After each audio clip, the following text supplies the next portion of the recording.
consacré au coronavirus. C'est avec Estime. Estime, bonsoir. Bonsoir, Maxime Foukou-Makaya. Plusieurs cas de Covid-19 sont déclarés en Afrique. Que dire Estime de ce relais africain?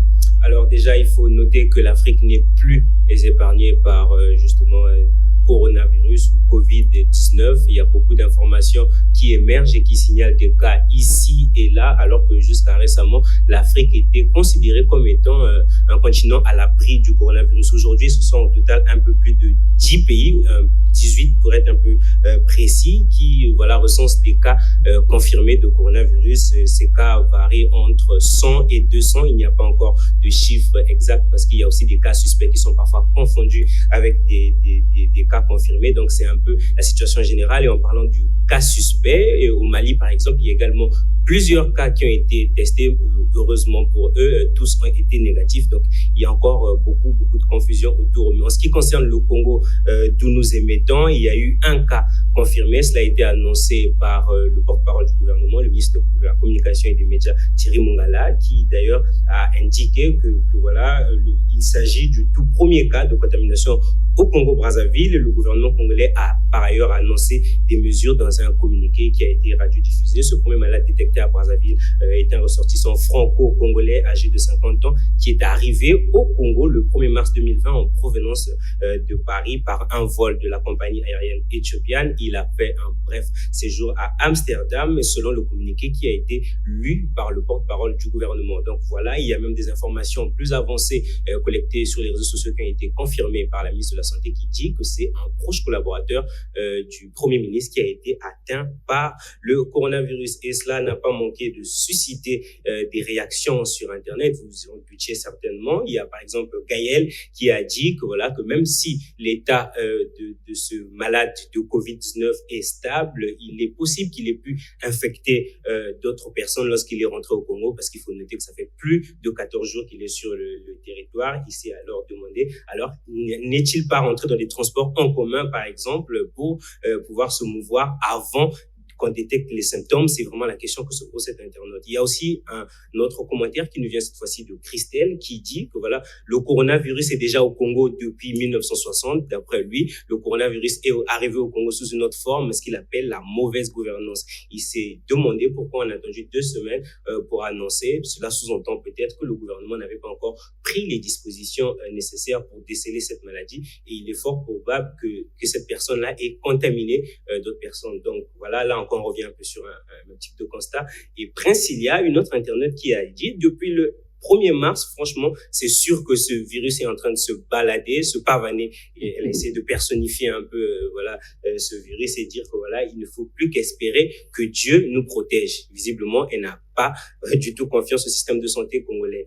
On part cette fois-ci sur le commentaire de Enoch qui a dit que le Congo-Brazzaville essaie de prendre à la légère ce virus. Il faut aussitôt prendre des mesures nécessaires pour barrer la route pour éviter la propagation. Il est forcé de constater que nous n'avons pas le matériel adéquat ni le personnel nécessaire pour faire face au coronavirus. Il faut que les médias et les bénévoles puissent relayer l'information sur la prévention. Or, concernant la prévention, il faut noter que l'une des mesures principales, c'est le lavage des mains. On le répète toutefois dans des différents spots de sensibilisation. Et Nels dit que on a un sérieux problème d'eau au Congo. C'est avec quelle eau que nous allons finalement nous laver ses mains, s'est-elle interrogée. Par ailleurs, on a McDonald's qui s'est demandé pourquoi le gouvernement n'entreprend pas de fermer les frontières ou tout simplement d'interdire tous les vols en provenance des pays fortement touchés par ce virus. Il a dit que c'est mieux que nous divertir, je reprends là ses propos, avec des communiqués de précaution, car nous n'avons pas un système sanitaire fiable.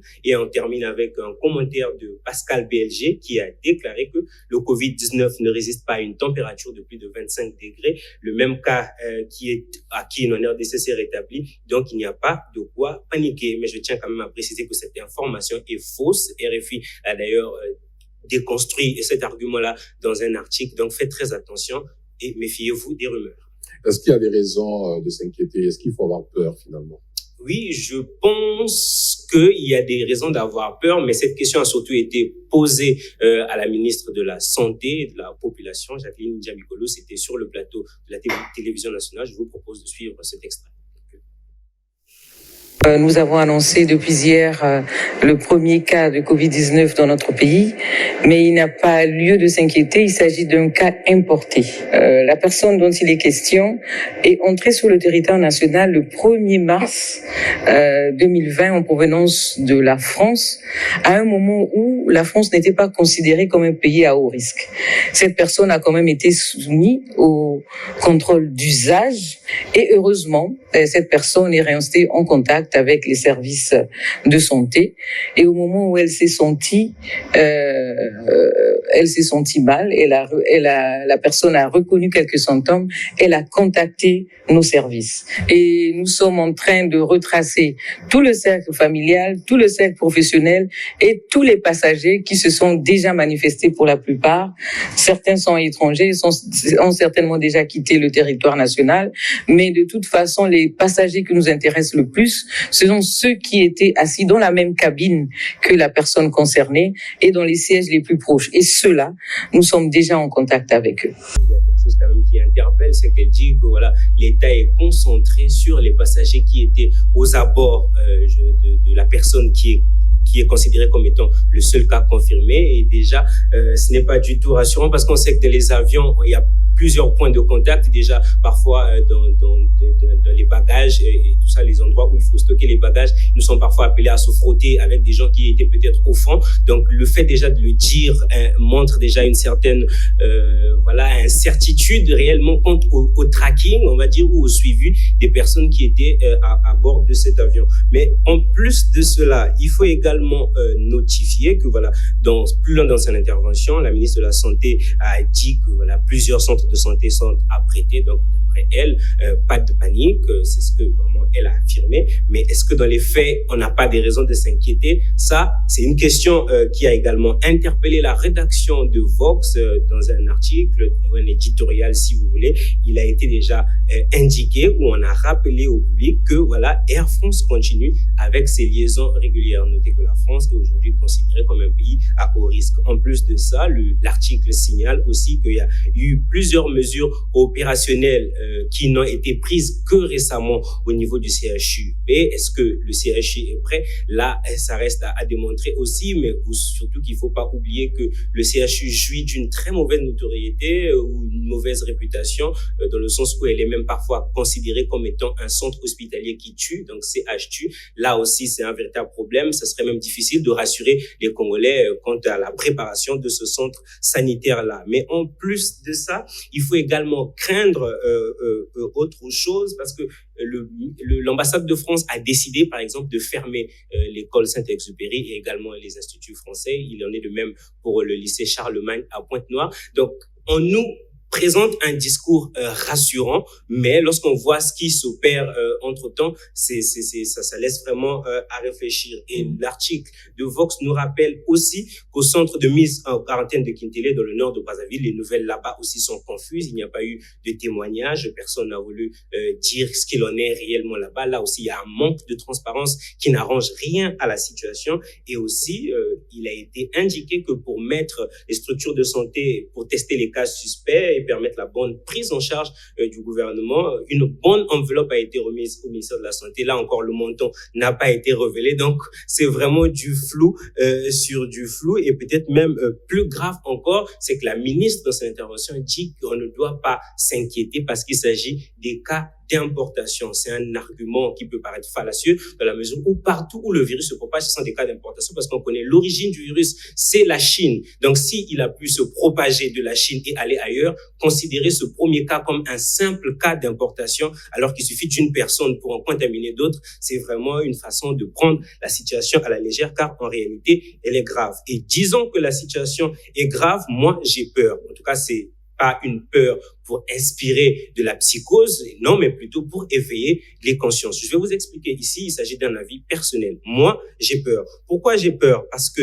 justement, comme je le disais, le discours du gouvernement par la voix du ministre de la Santé n'a pas été rassurant. Déjà, le passager proche, cas importé, cela n'avait rien de rassurant. Mais en plus de ça, nous sommes dans un pays ou dans un continent où les fausses informations se relaient très rapidement. Alors, l'Iran, par exemple, fait partie des pays les plus touchés par le Covid-19 et il se trouve que là-bas, une fausse information en faisant état, postée par des imposteurs qui faisaient état du fait selon lequel la consommation de l'alcool contribuerait, mélangé avec de l'eau de javel, contribuerait à soigner la maladie, a finalement causé la mort de plus de 120 personnes. Et quand on sait la vitesse avec laquelle les gens relaient des fausses informations, ça laisse vraiment des doutes quant à la suite des événements en Afrique et particulièrement au Congo. Pourquoi au Congo? Parce que c'est un pays où la sensibilisation sur le coronavirus n'est pas perceptible. Il y a peut-être des efforts qui sont faits, mais faudrait-il qu'ils soient visibles? Moi, personnellement, je ne les remarque pas. Aujourd'hui même, je pense que ce sont les médias qui prennent le relais de leur propre initiative, comme on a pu le voir sur Vox, où un communiqué, un message d'intérêt général est diffusé depuis le début de la journée. Pas de communication officielle de la part du ministère de la Santé, et même pour avoir des brochures avec des mesures phares de prévention sur le coronavirus, il faut parfois aller dans les pharmacies. Donc, tant qu'on ne fait pas le déplacement, l'information ne vient pas jusqu'à nous. Là encore, c'est une raison qui motive un peu, qui justifie ma peur. L'autre point, c'est le laxisme de l'État, si on peut l'appeler ainsi, parce que je rappelle que plusieurs fois, on a traité le sujet du coronavirus ici même sur ce plateau et on a montré le gouvernement congolais aller sur le terrain pour s'assurer de l'effectivité du contrôle au niveau des frontières, ce qui était une bonne initiative. Mais on se rappelle que le jour même, les ministres qui étaient présents ne portaient eux-mêmes, ils ne portaient pas de masque. Alors, est-ce qu'il faut se demander, il faut se poser la question de savoir s'ils sont immunisés? Ça, c'est déjà un fait qui traduit un peu tout le reste parce qu'on nous parlait de mise en quarantaine systématique. Plein de fois, on a eu écho des passagers qui ont un peu échappé un peu à la vigilance de l'État. Et ça, c'est quelque chose qui justifie ma peur. Autre chose, c'est aussi la dangerosité du virus. On a tendance à sous-estimer le virus. Il a même été avancé que ce virus n'atteignait pas facilement les Noirs. Aujourd'hui, l'expérience nous démontre le contraire. Au Gabon, par exemple, il y avait un premier cas, mais il s'est vite multiplié. Aujourd'hui, d'après les informations, il y aurait une dizaine de cas. Ça reste à confirmer parce que cette information n'a pas été vérifiée. Je veux pas diffuser de fausses informations aussi, mais j'ai pu consulter sur Le Monde, qui est un média très sérieux, il y a eu des simulations alarmantes faites par des épidémiologistes français. Et d'après les études de ces épidémiologistes, ces scientifiques qui conseillent le palais de l'Élysée, il se pourrait que le coronavirus puisse causer un peu plus de 300 000 morts rien qu'en France. Alors si la France, avec son système de santé qui est très prêt, qui est très évolué, fait ce genre de prédiction, ça veut dire que c'est une menace d'un nouveau genre et la menace doit vraiment être prise au sérieux. Donc voir le ministre dire que le Congo a déjà eu à traiter des maladies plus infectieuses que le coronavirus ne rassure guère parce qu'en réalité, il s'agit d'une nouvelle forme de maladie qui est encore en train d'être maîtrisée par les scientifiques. Jusque-là, il n'y a pas de vaccin. Donc ça encore, ça justifie ma peur. Mais au-delà de tout ça, ma peur tient également son origine d'une déclaration, on va dire, de l'Organisation mondiale de la santé. Et il y a un responsable de cette institution qui a été interrogé dans un média nommé l'Obs, un média français, et d'après cet expert, il dit qu'en Afrique, en réalité, ce n'est que le vent avant une probable tempête. Et si cette fameuse tempête se déclare, est-ce que le Congo est prêt? Moi, personnellement, je pense que non. Et je pense que derrière les écrans, il y en a qui partageront aussi mon avis. Après, pour terminer, je dirais, il appartient à chacun de partager mes craintes ou non. Chacun est libre de faire son choix, mais il y a une conviction qui doit nous être commune en ce temps particulier. Si des mesures sévères ne sont pas prises par le gouvernement les jours qui suivent, les conséquences seront plus graves. Il y a vraiment rien à faire par rapport à ça. Alors, si là aussi, le mot d'ordre, c'est « sauvons-nous nous-mêmes », il est préférable que les autorités nous le disent maintenant afin que chacun puisse prendre des précautions dans son coin.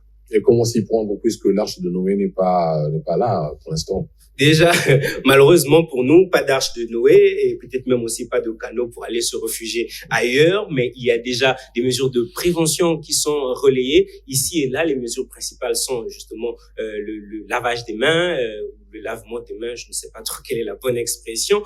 Et en plus de ça, il faut toutefois réutiliser du gel hydroalcoolique, c'est également ce qui est recommandé. On demande également aux populations de tousser dans leur coude et d'éviter de se serrer la main. Il s'agit là des mesures principales. Mais on dit aussi qu'il faut éviter des contacts très rapprochés avec des personnes présentant des symptômes ou non. Et cela voudrait qu'il y ait une distance de 1 mètre au moins entre les personnes, un peu comme avec nous ici. J'espère que cela contribue à m'épargner. Et sur Internet, il y a un internaute de Médecins qui a dit concrètement ce que représente les 1 mètre. 1 mètre, ça signifie pas plus de 7 passagers dans un bus IAS, donc pas plus de 12 dans un coaster, un moyen de transport en commun bien connu des Congolais, aussi un seul passager dans un taxi, obligatoirement en diagonale du chauffeur. En plus de ça, les voitures de fonction ou encore les voitures de service ne doivent pas embarquer plus d'un passager. Et pour les marchés populaires comme Total à Brazzaville ou encore le Grand Marché à Pointe-Noire, il faut des mesures particulièrement sévères. Est-ce que ces mesures ont été prises? Pas encore. Est-ce qu'elles seront prises? Ça, c'est aux gouvernants de le décider et ce serait l'idéal. Merci beaucoup, Steve. Nous arrivons donc à la fin de notre info sur le net. Mesdames et messieurs, c'est la grande fin de cette newsroom consacrée largement au coronavirus. Moi, je vous retrouve demain à 19h, fidèle au poste.